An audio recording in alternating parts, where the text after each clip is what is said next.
Good evening.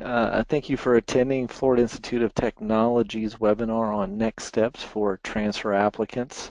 My name is Stacy Rapol. I'll be your presenter for this evening. Alongside helping me out is Miss Robin Runch, who will be answering any questions that you may have while the webinar is going on.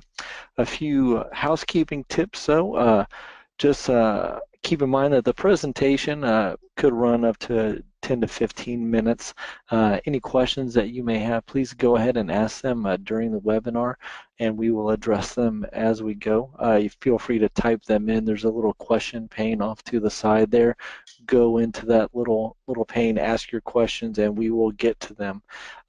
Lastly, this presentation is being recorded, so look for an email in a few days with the slides and the recording in your email, something that you can refer to later on.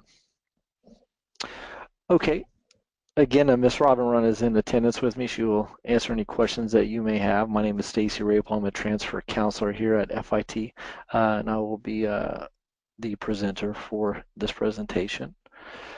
Just a brief snapshot about FIT, just in case you don't know where we are located. We are on the east coast of Florida, just south of Cape Canaveral, where the shuttle used to take off.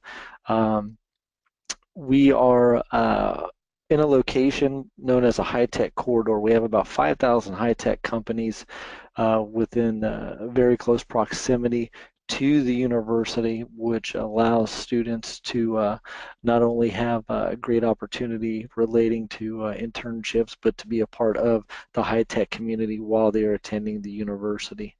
About 35% of the students here are Florida residents. Another 65% are out of state to FIT. We represent all 50 states here at the university and have 110 countries represented here at the university as well.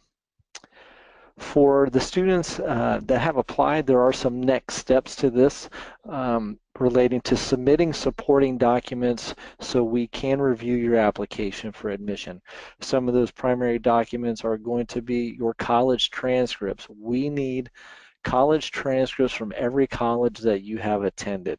If you're a member of Phi Theta Kappa, we would like to have a copy of your certificate as well. This will help you out with scholarship opportunities. And high school information might be required. Even though you are a transfer applicant, we might need to see some additional information so we can evaluate your application thoroughly.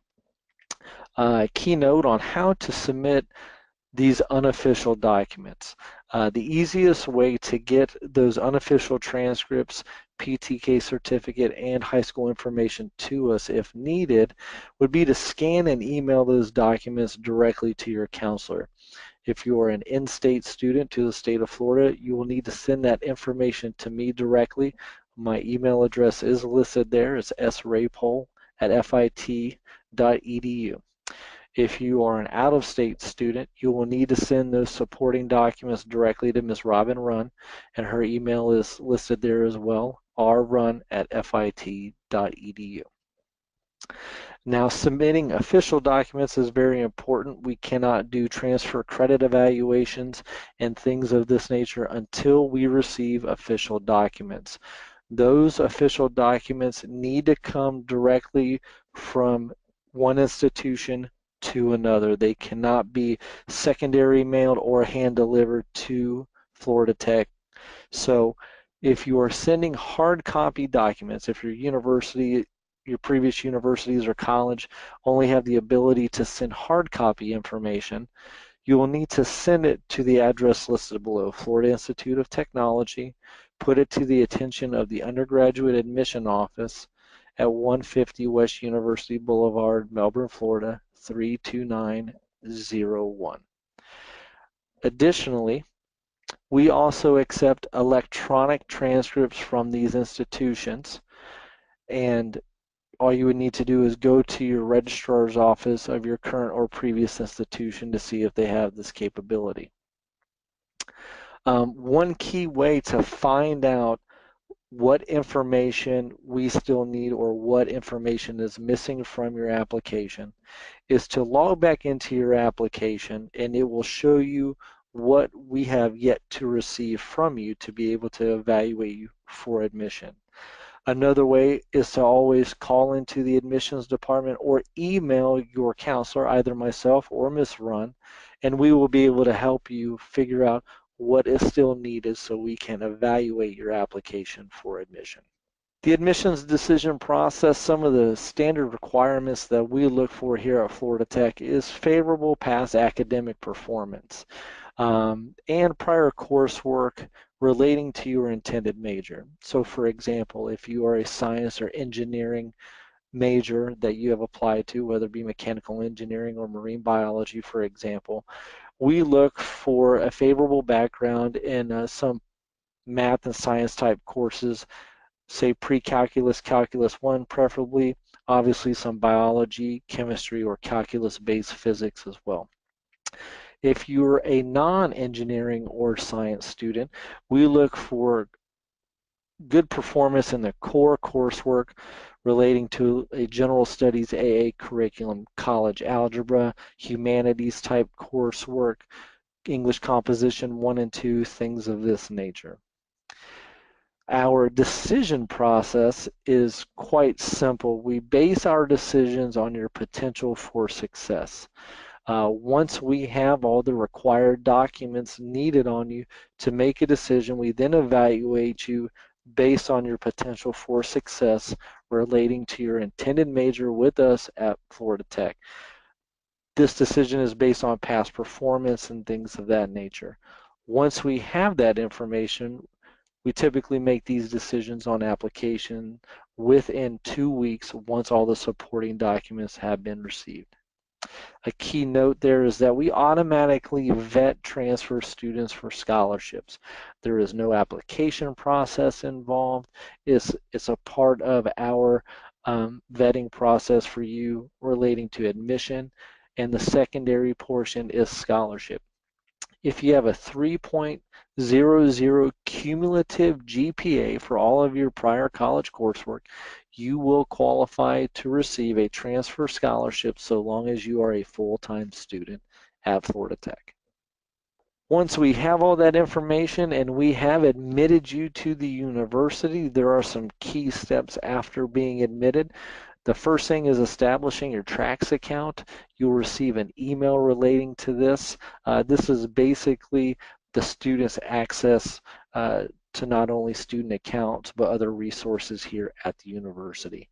The second step is to ensure that you file your FAFSA with Florida Tech indicated on your FAFSA so we can start building a financial aid package for you so you can review that. You can see what grants and scholarships you might have received between the state and the federal government and things of that nature.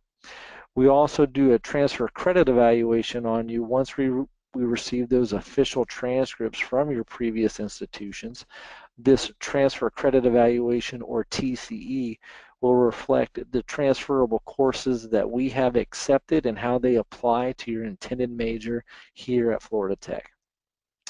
The next step in that is going through Panther Pass. Panther Pass is the online orientation system that we use here. It will ensure that you have completed all the critical tasks and steps related to your integration here at Florida Tech to ensure that your orientation and everything goes smoothly. The next step would be course registration. Once that transfer credit evaluation is done, you're able to register for your courses, whether it be through first year experience or through your academic department. You will sit down one-on-one with an academic advisor and get those courses registered. If you need housing, our housing department here will help you with on-campus housing, and they also have information for off-campus housing as well. And again, that will also be a part of the orientation processes associated with Panther Pass and your integration here. Last but not least, orientation. Orientation is a mandatory event for all students, freshmen or transfer, and you must attend that. That way that we get to see you and that you are physically here and help address any problems that you may or may not have here at Florida Tech with getting through the admissions processes or any finalization of critical tasks that you must complete so we can get you started on class the following week after orientation. Now I'm going to open it up to any questions that anyone may have. This would be a good time to go ahead and use that question pane and type your question in there so we can address and answer the questions that you may have.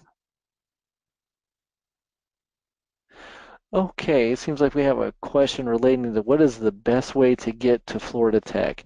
If you are an out-of-state student and you are looking to fly to the local area, Melbourne International Airport is within a few miles of the university. Delta Airlines flies into here, American Airlines flies into here. Another opportunity for you is the Orlando International Airport. It's about 45 to 50 miles away from the university. However, it does have more flight availability at the Orlando International Airport. That would be the most expedient and easiest way to get to the university is to fly into one of those two locations. Okay, it seems like we did receive another question relating to residency for transfer students. Transfer students have the option to stay on campus or off campus. It really depends on what's going to work out better for you. You're not limited in any way, shape, or form. We do have apartments close to the university, actually within walking distance to the university, that might provide you other opportunities versus staying on campus. However, transfer students do have the option to stay on campus or to not stay on campus. Okay, this will conclude the webinar. And again, this information will be sent to you here within the next few days for you to refer to. I encourage you, if you have any questions, please contact the appropriate admissions counselor so we can help you get through the rest of the admissions process. Thank you very much for attending this webinar. Have a good evening.